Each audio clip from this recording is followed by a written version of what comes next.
Bonjour à tous.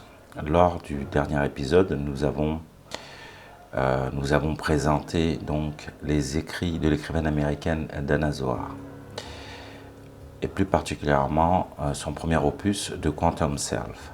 Nous avons appris que nous étions co-créateurs du réel avec l'analyse des chapitres 1 et de la préface.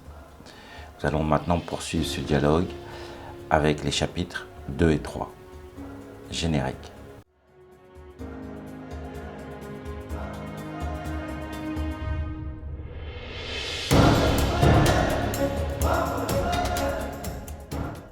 Bienvenue sur notre chaîne K-Expertise, compagnie de conseil en management et développement de solutions numériques spécialisée dans l'intégration des technologies de l'information et de la spiritualité en entreprise.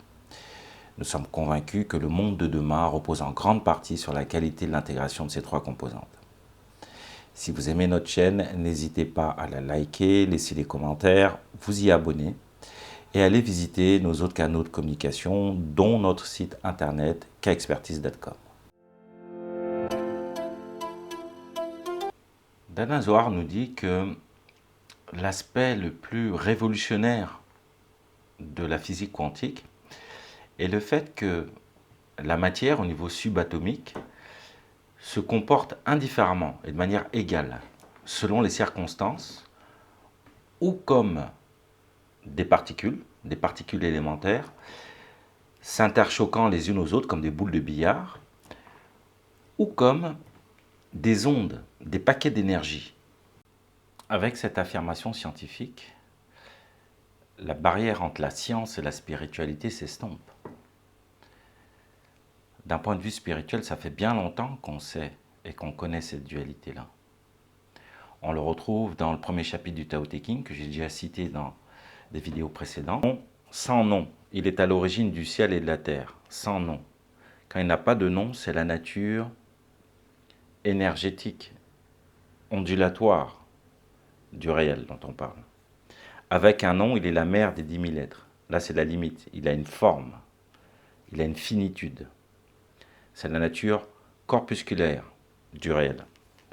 Ainsi, un non-désir éternel représente son essence et par un désir éternel, il manifeste une limite. Les deux visages de la même réalité encore. Ces deux états coexistent, inséparables, et diffèrent seulement de nom. Pensez ensemble, mystère, mystère des mystères, c'est la porte de toutes les essences. C'est la même réalité avec deux visages différents. Donc avec ça, on dépasse aussi la dualité corps-esprit, déclarée par Descartes quelques siècles auparavant, comme deux substances irréconciliables. Donc on dépasse l'idée que je suis un esprit incarné dans un corps. Le corps et l'esprit ne sont que les deux visages de la même réalité, qui se comportent différemment en fonction de comment on s'adresse à cette réalité-là. Donc cette même réalité, ce que je suis fondamentalement, a à la fois une forme corpusculaire, mon corps, dense, physique, mesurable, et une forme ondulatoire, spirituelle. Les deux, c'est la même réalité. On retrouve cette dualité dans le christianisme, comme j'ai pu en parler dans d'autres vidéos, avec le Père et le Fils. Donc le Père représentant donc la nature ondulatoire, esprit du réel, et le Fils représentant la nature corpusculaire, physique, matérielle, visible du réel. On retrouve ce phénomène à notre échelle. Par exemple, moi je fais lorsque je vais courir, lorsque vous croisez quelqu'un, lorsque vous courez, vous voyez la personne à distance, d'abord elle a une forme physique, vous êtes capable de dire quelle est sa couleur, quelle est sa taille, c'est quelque chose de mesurable, la vitesse à laquelle elle se déplace. Et maintenant, dans sa nature spirituelle, vous rentrez comme dans un champ d'énergie, vous ressentez l'autre, vous rentrez dans son champ de conscience. Donc une personne, quand elle se déplace, elle a à la fois une nature corpusculaire, physique, mesurable, quantifiable, qu'on peut appréhender, toucher, puis une dimension qui est de l'ordre du ressenti. Elle dégage quelque chose. Et ça, c'est la nature ondulatoire de l'humain. Ensuite, Dana Zohar nous dit que tout n'est que l'émanation d'une seule et même réalité. Ceci n'est pas sans nous rappeler donc l'expérience du 1 que j'ai faite en 93 et que j'ai décrit en profondeur dans mes 3 premières vidéos. Sachant que tout est un, la conséquence est que tout est interrelié. Ça veut dire que toute action que l'on pose a des conséquences sur l'ensemble. Nous ne sommes pas, comme dans la mécanique newtonienne, des particules isolées les unes des autres et qui ne se rencontrent que lorsqu'elles se choquent les unes aux autres. Non, étant donné qu'on vit dans un champ quantique unifié, tout ce que l'on fait impacte l'ensemble. D'où l'importance d'agir en conscience, parce que nos idées, nos pensées, nos actes ont un impact sur l'ensemble de la réalité.